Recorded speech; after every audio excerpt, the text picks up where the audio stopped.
Let's continue now with a very much related topic, that is the gender understanding of excellence and merit in academia. So, what is meritocracy? Meritocracy is a system dictating that candidates should be appointed and promoted on the basis of their merit. It is based on the assumption that the academic recruitment and promotion procedures are gender neutral. This is called the myth of meritocratic impartiality. And I hope I'll be able to show you why this is a myth. Excellence is discussed primarily in terms of productivity, peer review, citation indexes, internationally referred publications, and membership of editorial boards. These supposedly neutral and objective indicators of excellence are invested with considerable symbolic and material power, and they are often seen as unproblematic and self-explanatory. So there was a piece of research and in which German and Swedish academics were interviewed about the concept of excellence. And when they were asked to describe an excellent researcher, these interviewees from Germany and Sweden reproduced the official notion of excellence. Numerous citations, many publications in high-ranking journals, sizable funds, prizes, awards, etc. So all of them, men and women, believed that these criteria for assessing excellence were not gender biased because they were supposedly transparent. As you might imagine, merit is a core institutional principle that is at the root of much resistance to change. The faith in meritocracy in academia, this blind faith, is at the heart of how gender inequality is reproduced within academic institutions. We need to bear in mind that excellence is considered to be the most important measure for a researcher's work, but how excellence is measured is always socially constructed. What is meant by excellence is continuously created and recreated in peer review practice of assessing the excellence of research and researchers. And the important thing is that those who are in the position of defining excellence are mostly senior, mostly male researchers, mostly white researchers who have done their research and made their careers in a context where gender issues were not seen as particularly relevant. So, personal skills as leadership, interaction, networking, self-promotion, and being competitive were also seen by interviewees as prerequisites for excellence. And as you might imagine, these skills are skills where men also have an advantage due to the gender stereotype socialization that we receive. The last point to keep in mind is that in academia, there's a gender division of labor. Women take the lion's share in teaching, administrative tasks, and service to community, and none of these are included in the traditional definition of excellence. Let me share a short video with you, hoping that you will be able to listen what's going on, nevertheless has subtitles. Father and son are driving a car. They get into a car accident. The dad dies. The son gets rushed into A&E. Yeah. The surgeon says, I cannot operate. This is my son. Who's the surgeon? Oh my gosh! Well, it could be his biological father because he's adopted. The father of the boy. A ghost. A priest. The surgeon's the dad. The farmer. The father died, so Yeah. can't be the father. It's down to God to say that. It's God. The wife had an affair with the surgeon. Either his stepfather or biological father. His brother. Surgeon's the mother. Oh my god, yes! It makes so much sense. Damn! Oh, that's annoying! That's terrible, isn't it? Oh, Yeah, obviously. oh my gosh!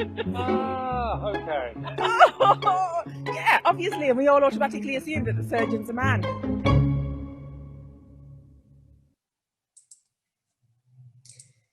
So I ask you to raise your hand with Control Y. Was it Control Y? No, Alt Y. Sorry, Alt Y. If you knew this video before. 2, 3, 4. Oh, I didn't manage to surprise many people. Okay. Yes, it is very common. So this video is a clear example of what we call gender unconscious bias. What are unconscious or implicit biases? These are basically social stereotypes about certain groups of people that individuals form outside their own conscious awareness. This is very important, that this is outside our conscious awareness. Everybody holds unconscious beliefs about various social and identity groups, and these biases stem from one's tendency to organize social worlds by categorizing.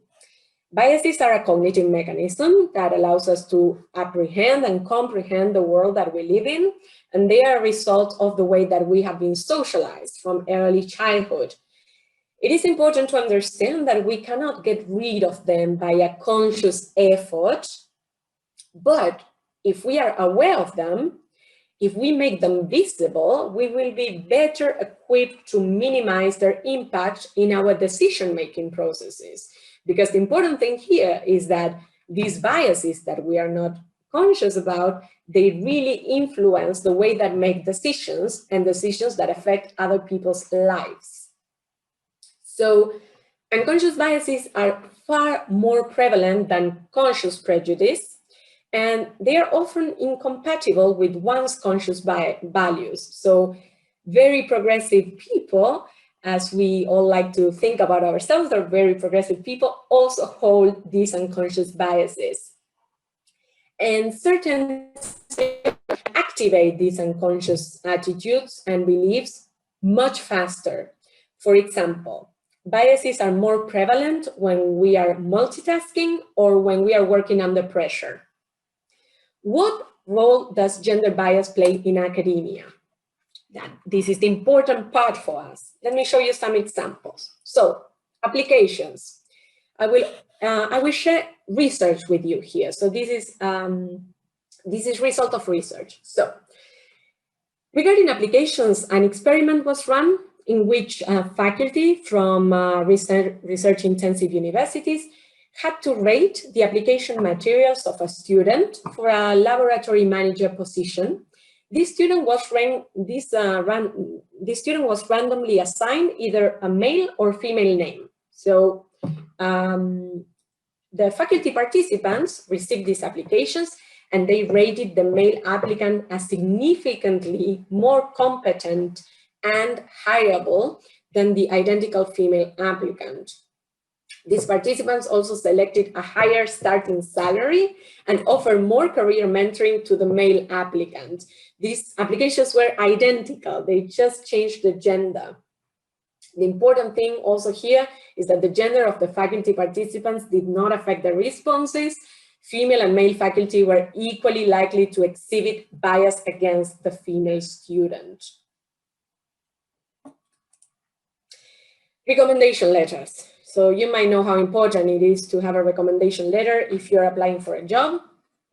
Research shows that recommendation letters writers tend to use stronger language of praise when describing men versus women. Women are commonly described as more communal and less agentic than men. Recommendation letters for men tend to be longer, depict them as researchers and professionals, while recommendation letters for women more often refer to their teaching. Recommendation letters for women also contain a significantly higher percentage of negative language, including daft razors, potentially negative and unexplained statements, as well as faint praise. Student evaluations. So, A study examined gender bias in student ratings of teaching by falsifying the gender of the assistant instructors in an online course, and then asking students to evaluate them along a number of instructional criteria in a survey. The results show that the instructor that the students perceive as female received significantly lower ratings on 6 of the 12 metrics of the survey. And last but not least, we also have bias in peer review. A Swedish study concerning awards of postdoctoral fellowships of biomedicine found that women researchers had to publish twice as much in order to receive the same score as men. Also, men and women who were not known by any committee member had to publish twice as much in order to receive the same score as those who were known by at least one committee member. So you might imagine that unknown women therefore suffer a double handicap.